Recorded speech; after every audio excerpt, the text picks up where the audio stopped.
Dombivli fast या चित्रपटाच्या सुरुवातीला आपण माधव आपटे व त्यांच्या कुटुंबाला पाहतो। यांच्याबद्दल सांगायचं तर हे मुंबईतील डोंबिवली या भागात राहत असतात आणि हे एका बँकेमध्ये कामाला असतात। तसेच यांची पत्नी अलका, मोठा मुलगा राहुल आणि मुलगी प्राची असं यांचं 4 जणांचं छोटंसं कुटुंब असतं। आता आपण पाहतो की माधव यांचा रोजचा एकच रुटीन असतो। सकाळी उठल्यावर आवरून कामावर जायचं आणि तिथून पुन्हा घरी यायचं। आता एके दिवशी माधवला माहित होतं की राहुल 3 विषयांमध्ये नापास झाला आहे आणि राहुलचं यावर म्हणणं असतं की ज्या विषयांमध्ये तो नापास झाला आहे त्या विषयांच्या शिकवणीसाठी तो जात नाही, त्यामुळेच तो नापास झाला आहे। प्रत्यक्ष त्या 3 विषयांची शिकवणी घेणारे जे सर असतात ते सर राहुलला शाळेमध्ये हेच 3 विषय शिकवत असतात आणि राहुलने त्यांची शिकवणी लावावी यासाठीच बहुतेक त्यांनी राहुलला नापास केलेलं असतं। पण हे सर्व माधवच्या लक्षात येतं, त्यामुळे ते राहुलला ही शिकवणी लावण्यासाठी पैसे देणार नाहीत असं सांगतात। खरं तर माधव खूप प्रामाणिक व्यक्ती असतात आणि लाचखोरी व समाजात होत असलेली विनाकारांची लुटमार या सर्वाला त्यांचा विरोध असतो। अर्थात कोणावर अत्याचार करायचा नाही आणि आपल्यावर होत असलेला अत्याचार सहनही करून घ्यायचा नाही असा यांचा स्वभाव असतो। असो, आता आपण पाहतो की यांच्या चाळीत रोज एक पाण्याचा टँकर येत असतो, त्यामुळे ते पाणी आणायला जातात। जिथे ते पाहतात की टँकरवाला पाणी सोडत नाहीये आणि याबद्दल जेव्हा माधव टँकरवाल्याला विचारतात त्यावर तो यांच्यावर रुबाब झाडायला लागतो। खरं तर चाळीतील सर्व लोक त्यांच्या सेक्रेटरीकडे पाण्याच्या टँकरसाठी पैसे देत असतात आणि तो सेक्रेटरी टँकरचं सर्व काही पाहत असतो। तसेच या टँकरवाल्याला यांच्याकडून एक्स्ट्रा पैशाची अपेक्षा असते, त्यामुळे तो पाणी सोडत नसतो।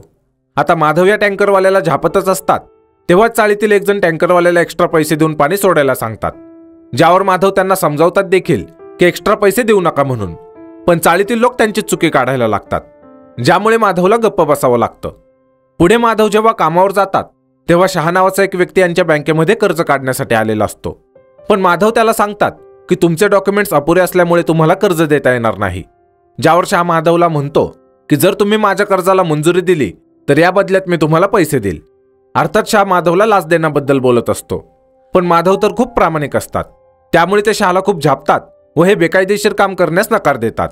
यानंतर ते स्वतःला शांत करण्यासाठी बँकेच्या बाहेर चहा प्यायला जातात, जिथे ते एका बेघर मुलाला पाहतात।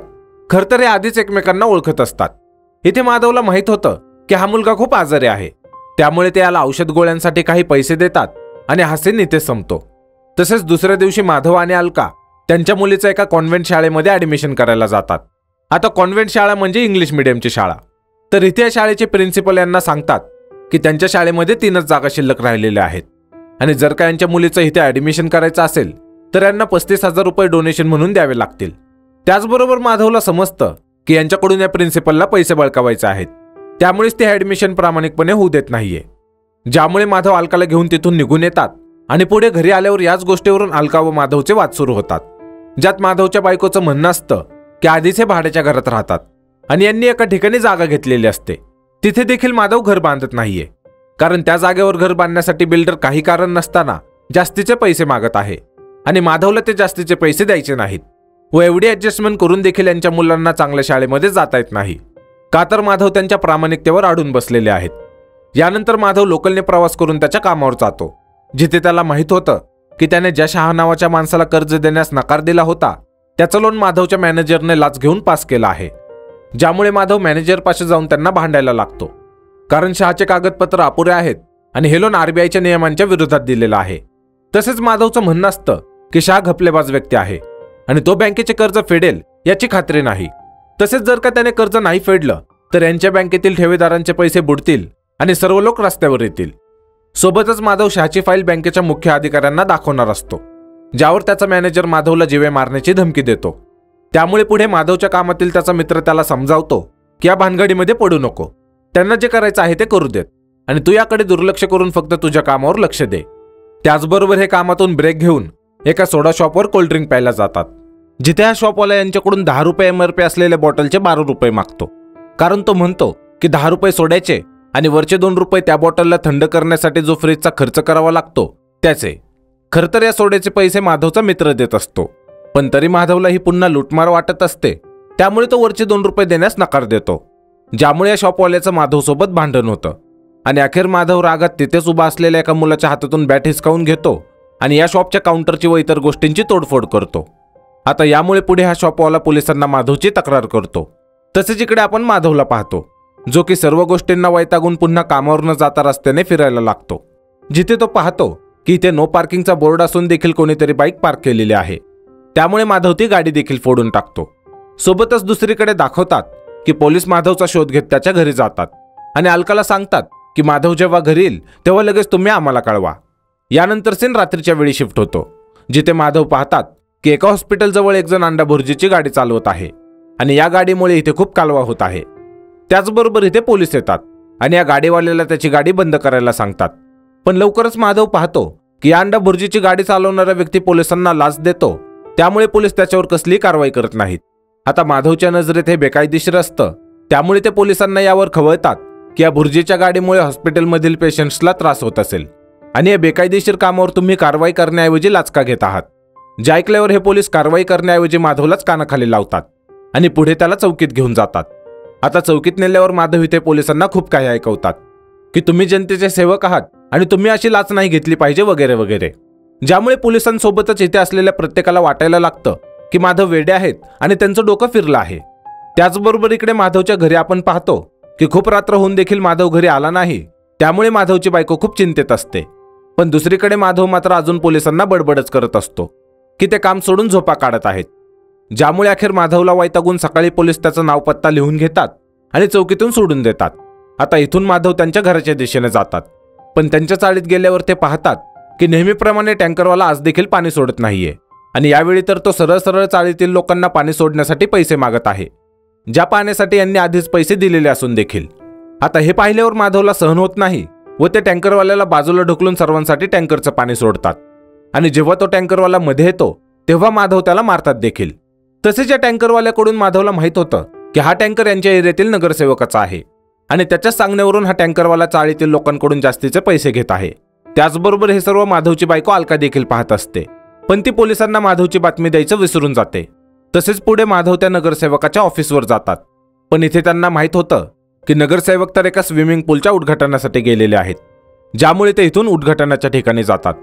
त्याचबरोबर दुसरीकडे आपण पोलीस चौकीत पाहतो की ही सकाळची वेळ असते, त्यामुळे ज्या पोलिसांनी माधवला सोडून दिलेलं असतं त्यांचे सिनियर ऑफिसर ड्युटी जॉईन करायला येतात, ज्यांचं नाव अनसपुरे असतं. आता इथे अनसपुरेला माहित होतं की रात्री ड्युटीवर असलेल्या यांच्या पोलिसांनी ज्या माधव आपटेला पकडलं होतं त्यानेच काल दुपारी एक सोडा शॉप देखील फोडलं होतं. पण कंट्रोल रूममधून यांच्यासाठी आलेल्या मेसेजकडे यांनी दुर्लक्ष केलं आणि माधवला यांनी सोडून दिलं, ज्यामुळे अनसपुरे त्यांच्या टीमवर खूप खवळतात. त्याचबरोबर ते सर्वांना सांगतात की आजपर्यंत तुम्ही कोणत्याही आपटे नावाच्या व्यक्तीने गुन्हे केलेलं ऐकलं नसेल, कारण अशी शिकलेली लोक कधी क्राईम करत नाहीत. पण जेव्हा ते गुन्हे करतात तेव्हा जगभर याची चर्चा होते आणि माधव आपटेंची केस मला साधी वाटत नाहीये. सोबतच इकडे उद्घाटनाच्या ठिकाणी आपण पाहतो की या नगरसेवकाने जो स्विमिंग पूल लोकांसाठी बांधलेला असतो त्याला याने त्याच्याच वडिलांचं नाव दिलेलं असतं, ज्यामुळे माधव तिथेच जवळ नारळ विकणाऱ्या हातगाडीवरून चाकू उचलतो आणि त्या नगरसेवकाच्या गळ्यावर चाकू ठेवून त्याला जाब विचारतो की आमच्याच पैशांवर तो हा स्विमिंग पूल बांधला आहे आणि मग तू त्याला तुझ्या वडिलांचं नाव का दिलंस. सोबतच ते म्हणतात की आम्हाला पाठवले जाणारे पाण्याचे टँकर तूच पाठवतोस आणि त्यात पण तू घपलेबाजी करतो, असं म्हणून त्या नगरसेवकाच्या गळ्यावर चाकू मारून तिथून निघून जातात. आता इथेच्या उद्घाटनाचं कव्हरेज घ्यायला टीव्हीवाले देखील आलेले असतात, त्यामुळे जे काही घडलं ते यांनी शूट केलेलं असतं आणि पुढे टीव्हीवर हीच बातमी दाखवली जाते की माधवने नगरसेवकावर हल्ला केला. त्याचबरोबर न्यूजवाले न्यूजमध्ये सांगतात की माधव माथे फिरू आहे म्हणून. सोबतच दुसरीकडे इन्स्पेक्टर अनसपुरे देखील ही बातमी पाहतात, ज्यामुळे त्यांना खूप चिंता वाटायला लागते की माधव अजून काय काय गुन्हे करतील. यानंतर आपण पाहतो की अनसपुरे माधवच्या घरी जातात आणि माधवच्या बायकोवर खवळतात की त्यांनी पोलिसांना खबर दिली नाही की माधव घरी आलेले आहेत म्हणून. तसेच ते विचारतात की यापूर्वी माधवला असे वेडाचे झटके कधी आले होते का, ज्यावर माधवची पत्नी सांगते की ते वेडे नाहीत आणि माधव अचानक असे का वागत आहेत ते तिला माहीत नाही. त्याचबरोबर अनसपुरे आणखी काही विचारपूस करून इथून निघून जातात आणि दुसरीकडे दाखवतात की माधव एका झोपडपट्टीजवळ जातात, जिथे ते पाहतात की इथे काही गुंड प्रवृत्तीचे लोक चरस, गांजा व अफीम विकत आहेत. त्यामुळे माधव हा धंदा चालवणारा जो व्यक्ती असतो त्याला चाकू मारून त्याचा धंदा कायमचा बंद करणार असतो. पण तो अड्डा चालवणारा व्यक्ती माधववर त्याच्याकडची बंदूक ताणतो आणि इतक्यात बाकीचे गुंड माधववर हल्ला करतात. ज्या गोंधळामध्ये इथे पेटत असलेला दिवा खाली पडतो आणि या अड्ड्याला आग लागते. तसेच हा अड्डा चालवणाऱ्याकडे जी पिस्तूल असते ती त्याच्याकडून खाली पडते आणि तो आगीपासून स्वतःचा जीव वाचवण्यासाठी इथून पळून जातो, ज्यामुळे ती पिस्तूल माधव उचलतात आणि तिथून निघून जातात. यानंतर या आगीची बातमी पोलिसांना मिळाल्यावर इन्स्पेक्टर अनसपुरे इथे येतात आणि त्यांना समजतं की माधव जे गुन्हे करत आहेत ते सर्वांच्या नजरेत गुन्हे असले तरी माधवच्या नजरेत मात्र गुन्हा नाही. कारण जे काम पोलिसांना व सरकारला करायला हवं ते माधव करत आहेत. पुढे माधव त्यांच्या कामाच्या ठिकाणी येतात, जिथे ते त्याच बेघर मुलाला भेटतात ज्याला काल त्यांनी औषधासाठी पैसे दिले होते. तर आता इथे आपण पाहतो की हा बेघर मुलगा चांगला चित्रकार असतो आणि सध्या तो रस्त्यावर चित्र काढत असतो. तसेच माधव जेव्हा त्याला चित्र काढताना पाहतात तेव्हा माधव त्याला सांगतात की लोक आधी जमीन शेणाने सारवून त्यावर चित्र काढायचे, पण नंतर जमिनीवर डांबर टाकलं. सोबतच ते माणसांमध्ये किती लालच असतं त्याबद्दल स्वतःशीच बडबडायला लागतात की लोकांना घराच्या जमिनी पुरत नव्हत्या म्हणून नोकरीची सुरुवात झाली आणि पगार पुरेना, त्यामुळे पगारवाढीसाठी संप व दमदाट्या सुरू झाल्या आणि असंच लालच वाढत गेलं व लोक दलदलीत फसत गेले. त्याचबरोबर ते स्वतःबद्दल बोलतात की त्यांना देखील बालपणी चित्र काढायला आवडायचं, पण जगण्यासाठी पैसे लागतात म्हणून त्यांना बँकेमध्ये नोकरी करावी लागली. आणि आतापर्यंत माधव शाळा कॉलेजमध्ये खूप काही शिकले, पण अखेर ते असं काम करत आहेत ज्याचा त्यांना खूप वैताग आलेला आहे.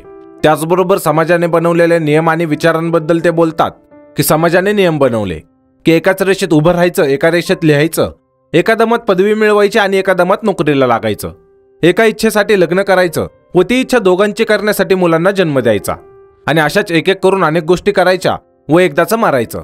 जर जन्मापासून मरणापर्यंत एकटंच जायचं आहे तर मधला प्रवास जीवघेणा का आहे? आणि जर हा प्रवास करायचाच असेल तर तो सरळ का नाही, जसा आपल्या मनाला करावा असा वाटेल तसा.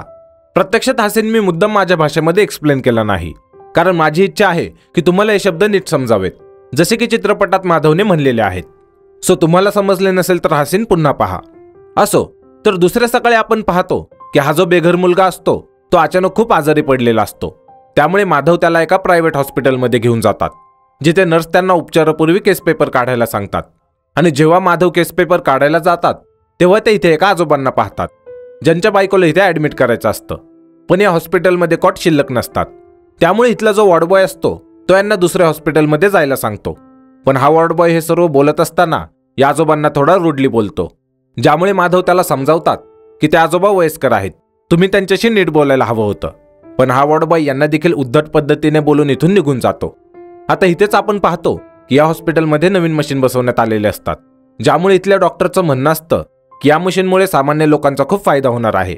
आणि हे सर्व ते एका न्यूज चॅनलला इंटरव्ह्यू देत असताना बोलत असतात, ज्यामुळे तिथेच उभे असलेले माधव या डॉक्टरांना म्हणतात की तुम्ही कोणत्या सामान्य माणसांबद्दल बोलत आहात, कारण तुमच्या हॉस्पिटलच्या स्टाफला तर नीट सभ्यतेने बोलताही येत नाही.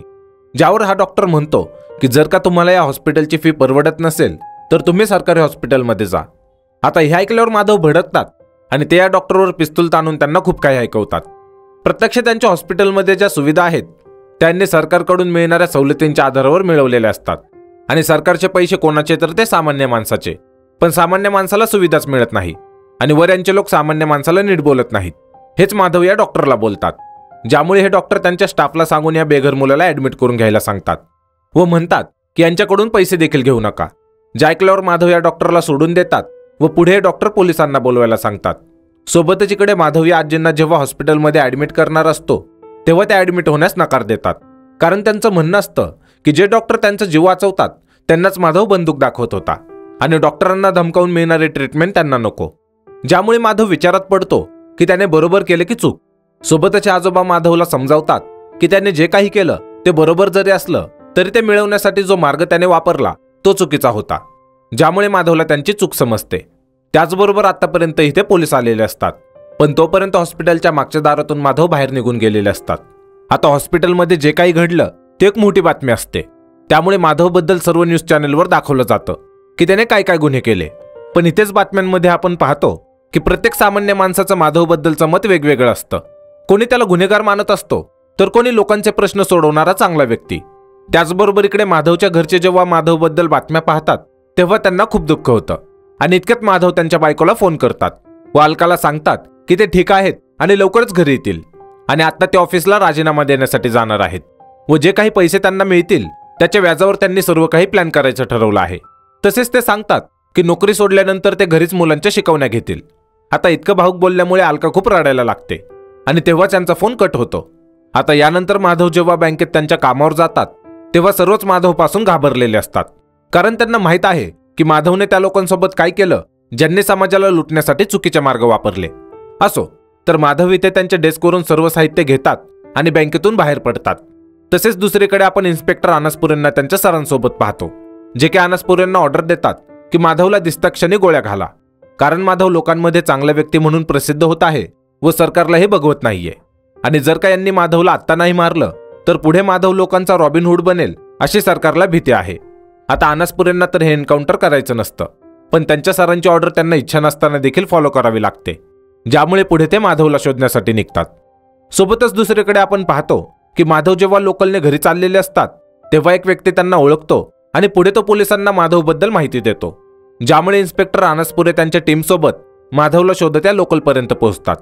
तसेच माधवला शोधल्यानंतर अनासपुरे त्यांना पोलीस चौकीत चालायला सांगतात, ज्यावर माधव म्हणतात की ते 2 दिवस झाले घरी गेलेले नाहीत आणि आता त्यांना घरी जाऊन त्यांच्या बायको मुलांना भेटायचं आहे.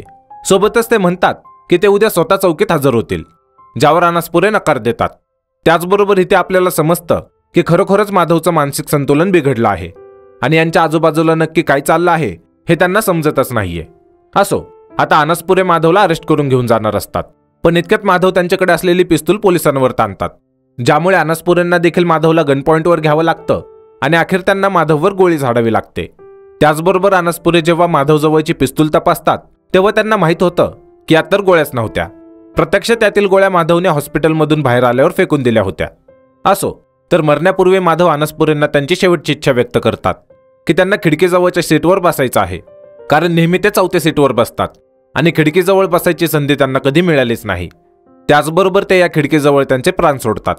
यानंतर दाखवतात की या एन्काउंटरनंतर अनासपुरेंना माधवबद्दल खूप वाईट वाटतं की ज्या व्यक्तीने समाजासाठी लढण्याचा विचार केला त्याला सरकारने त्यांच्या फायद्यासाठी संपवून टाकलं. त्याचबरोबर यानंतर आपण इन्स्पेक्टर अनासपुरेंच्या आवाजातील एक संदेश ऐकतो, तो असा की मन मोडून जगताना एखाद्याने जर का मानवर केली तर ती मान आधी खाली दाबायची, तरीही तो नाही नमला तर जमिनीला लावायची आणि तिथूनही वर येण्यासाठी धडपडला तर सरळ मुरगळूनच टाकायची. हजारो लाखो मान खाली करून जाणाऱ्यांच्या झुंडीत आणखी एक मान होती, हेही लोक हळूहळू विसरून जातात आणि आपल्या गतीने झुंड चालत राहते, तेही मान मोडून. खरं तर हा संदेश आपल्याला सांगतो की आपण समाजाने बनवलेल्या परंपरांमध्ये कसे फसले गेलो आहोत आणि जर का या परंपरा कोणी फॉलो करत नसेल, म्हणजे शाळेत जाणं, नोकरीला लागणं, पुढे लग्न करणं व नंतर मुलांना जन्म देणं, तर सर्व समाज मिळून अशा व्यक्तीला काही ना काही कारण देऊन अथवा त्याला फसवून त्यांच्यात सामील करून घेतो व अखेर सर्व परंपरा त्याला फॉलो करायला लावतो, जरी त्या व्यक्तीचे विचार इतरांपेक्षा वेगळे असले तरी. आणि याच मेसेजसोबत हा अप्रतिम चित्रपट इथेच संपतो. या चित्रपटाला माझ्या आवडत्या डिरेक्टरांपैकी एक सर निशिकांत कामत यांनी डिरेक्ट केलं होतं. याच्या स्क्रीनप्लेचा काही भाग देखील त्यांनीच लिहिला होता आणि याला संगीत दिलं होतं संजय मौर्य, एल्वन रेगो व समीर फतारपेकर यांनी.